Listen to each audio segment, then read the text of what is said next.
Les combats que tu livres sont les cauchemars que le diable t'envoie pour ne pas que tu rentres dans ta destinée. Chacun d'entre vous, vous avez un nom caché. Ton identité. Il y a le nom que tes parents t'ont donné. Il y a le nom que le ciel t'a donné. Tes parents ne te connaissent pas. La vie ne te connaît pas. Toi-même, tu ne te connais pas. Dieu a tout créé pour un but. Même les méchants ont un objectif dans la vie. Toi, là, tu existes pour quelque chose. Quand vous marchez avec Dieu, Dieu vous révèle des détails qui font la différence. La prière avant de dormir prépare vos nuits à recevoir certains songes et certains rêves. Ces rêves-là, comme Job chapitre 33 nous l'a dit, ils vont vous faire sortir des problèmes, ils vont vous montrer la voie à suivre, ils vont vous donner des avertissements. La révélation va faire la différence dans votre vie. Quand vous n'avez pas de révélation, vous marchez dans l'aveuglement total. Vous êtes dans le flou, dans la confusion. Alors maintenant, je vais te parler plus précisément de la révélation de la voie que tu dois suivre. Tu es né pour quelque chose. La Bible dit dans le livre de Proverbes chapitre 16 verset 4 que Dieu a tout créé pour un but. Même les méchants ont un objectif dans la vie. Tout est créé pour un but. Si les hommes ne fabriquent rien pour rien, à plus forte raison Dieu, toi là, tu existes pour quelque chose. Ça veut dire tu n'es pas là pour rien. Ça veut dire tu es sur la terre, on ne sait pas, tu fais quoi. Tu n'es pas là pour rien. Les hommes ne fabriquent rien pour rien. Alors Dieu qui a fait le ciel et la terre, tu crois qu'il t'a fabriqué pour rien? Tu crois que tu es né pour souffrir comme tu es en train de souffrir? Tu crois que tu es né pour que ta vie n'ait aucun sens? Ta vie a un sens. Ta vie a une direction. Les combats que tu livres sont les cauchemars que le diable t'envoie pour ne pas que tu rentres dans ta destinée. Pour connaître la voie qu'on doit suivre, on doit vaincre les cauchemars. Jésus-Christ est venu sauver l'humanité. Mais est-ce que vous savez que ça ne lui avait pas été clairement révélé avant qu'il ait traversé le désert? Il a fallu qu'il rentre dans le désert. Qu'il rencontre Satan dans le désert. Ils se sont battus. C'est quand il est sorti. L'Esprit est venu sur lui. Jésus dit, l'Esprit du Seigneur est sur moi. Il m'a oint. Donc il connaissait maintenant pourquoi il était oint. Toi, pourquoi tu seras oint? Quand Jésus dit ça, c'est quand il était sorti de l'épreuve, quand il était sorti du désert, quand il était sorti des tentations du diable. Satan vous tente, Satan vous combat parce qu'il a peur de ce que Dieu a mis en vous. Mais je déclare dans le nom de Jésus que ce qui est en toi va paraître. Ce qui est en toi va paraître. Ce qui est en toi va paraître. Ce qui est en toi va paraître. Dans le nom de Jésus-Christ. On l'appelait Jacob, ça veut dire usurpateur. Mais un jour, toute la nuit, lui aussi, dans la nuit, il s'est battu contre un ange. La bénédiction que Dieu lui donne, c'est celle-là. On va plus t'appeler Jacob. Ton vrai nom, c'est Israël. Je veux que vous sachiez aujourd'hui qui vous êtes et où vous partez. Quelle est la voie que vous devez suivre? C'est important. Jésus-Christ a posé une question à ses apôtres. Les gens disent, je suis qui? Et chacun a commencé à répondre d'une manière ou d'une autre. Et il est arrivé après à eux. Et vous, qui suis-je pour vous? Chacun a répondu d'une manière et d'une autre. Pierre dit, tu es le Christ, le Fils du Dieu vivant. Dès qu'il a dit tu es le Christ, le Fils du Dieu vivant, Jésus était comme étonné. Il dit, Simon, ce que tu viens de dire, ce n'est pas la chair, ni le sang qui t'ont donné cette révélation, mais c'est mon Père qui est dans les cieux. Le Père a parlé à ton esprit pour te dire qui je suis. Moi, Jésus. Il va dire tu es Pierre. Sur cette pierre, c'est P minuscule. Certaines versions vont dire sur ce caillou, sur ce rocher, je bâtirai mon église. Et le diable et l'enfer, les portes de l'enfer ne pourront rien faire. Ça veut dire quoi tu es Pierre? Chacun d'entre vous, vous avez un nom caché. Ton identité. Il y a le nom que tes parents t'ont donné. Il y a le nom que le ciel t'a donné. Le nom que le ciel t'a donné transporte ta vie. Transporte ce que tu vas devenir. La première fois que Jésus rencontre Pierre, il lui donne son nom. Pierre ne sait pas pourquoi. Ils sont entrés ensemble et puis il dit, toi tu t'appelles comment Simon? On va t'appeler Pierre. Et puis ils sont passés. Quand Simon a dit tu es le Christ, j'ai regardé et dit waouh. Comme tu dis moi je suis le Christ. Voilà, je te dis toi qui tu es. Tu es Pierre. Tu n'es pas Simon. Tu es Pierre.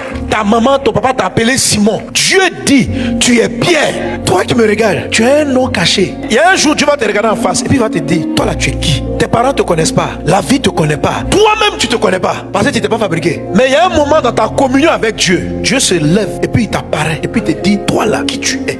Le ciel t'a donné un nom. Dieu l'appelle Pierre parce que Dieu savait que à partir des révélations qu'il avait, toute l'église de Jésus allait être bâtie. Cet homme est le fondement de la foi chrétienne. Dieu l'avait choisi pour être le démarrage. Après Christ, il devait prendre le relais. Chacun d'entre vous transporte quelque chose. Celui qu'on avait appelé Jacob, sa vraie destinée, c'est de transporter les 12 tribus. Dieu a tout créé pour un but. Tu existes pour quelque chose. Même si ta maman est tombée enceinte par accident, ce n'était pas un accident pour le ciel. Dans le livre de Jérémie, chapitre 1, à partir du verset 5, voilà ce que Dieu dit au prophète Jérémie. Avant que je t'eusse formé dans le ventre de ta mère, je te connaissais. Avant que notre maman soit enceinte de nous, Dieu nous connaissait. Tu existes avant d'être un fœtus et Dieu te connaît. Je sais ce que tu vois. nouveau. Je sais ce que j'ai mis en toi. Et avant que tu fusses sorti de son sein, je t'avais consacré. Consacré, ça veut dire dédié à quelque chose. Je n'ai pas créé un homme simplement pour qu'il aille au paradis. Je t'ai amené sur la terre pour que tu réalises quelque chose. Mais le qu'est-ce que tu dois réaliser là, ce n'est pas si tu connais qui est Jésus. C'est si tu connais qui est Christ. Connaître Christ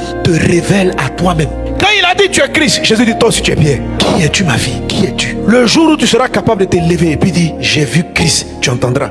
Voilà qui tu es.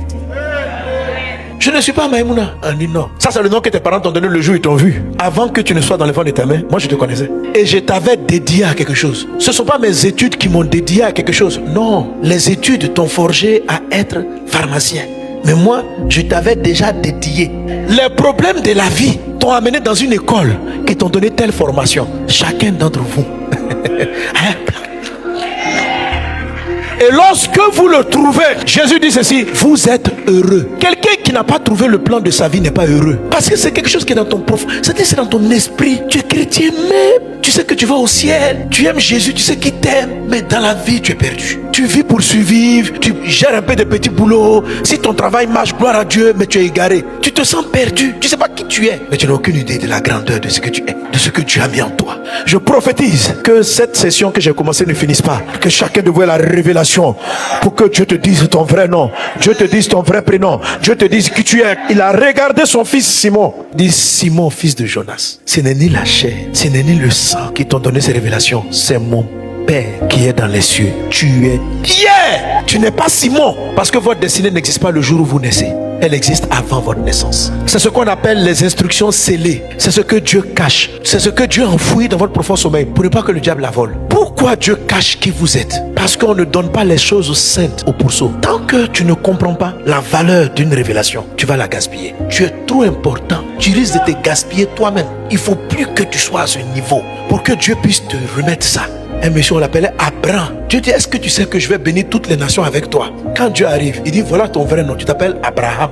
Papa Isaac a appelé son fils Jacob. Papa Isaac ne connaissait pas son enfant. Un jour, Dieu le rencontre. Dieu dit, ton nom c'est Israël. Ce n'est pas un nouveau nom, c'est un ancien nom. Tapis quelque part dans ton profond sommeil. Je suis venu prophétiser pour la résurrection, pour la sortie, pour la manifestation de ce nom. Quand quelqu'un est dans une force, c'est parce qu'il a une grande destinée. Il dit un jour, l'intercession va amener un ange à lui montrer la voie. Et quand tu as la révélation de la voie, tu sors de la fosse, tu prends le chemin, Dieu trouve une rançon. Et toutes les années que tu as perdues dans la fosse là, Dieu rachète ta jeunesse. Quand Abraham a compris que son vrai nom c'était Abraham, Dieu l'a rajeuni. La Bible dit, ce monsieur ne peut plus avoir d'enfants, sa femme ne peut plus avoir d'enfants. Dieu les a ramenés en arrière, Dieu leur a donné des enfants. Il a vécu jusqu'à 175 ans. Il s'appelle l'Éternel. Je te dis, toutes les années que tu as perdues dans la pauvreté, dans la galère, dans la désorientation, Dieu, ton Dieu, est la révélation du Christ. Il est celui qui va te rajeunir. Il est celui qui va prolonger le jour de sa vie. Il est le maître des temps et des circonstances. Les années que tu as perdues à pleurer, à te lamenter, sont sur le point de finir. Le Dieu des temps et des circonstances vient te regarder et dit, tu es Pierre, tu es Pierre. Et il te montre le chemin que tu dois suivre. Il te montre la voie que tu dois prendre. Il est ton Dieu, il est ton créateur. Il te connaît mieux que quiconque. L'horloge du temps est dans sa main.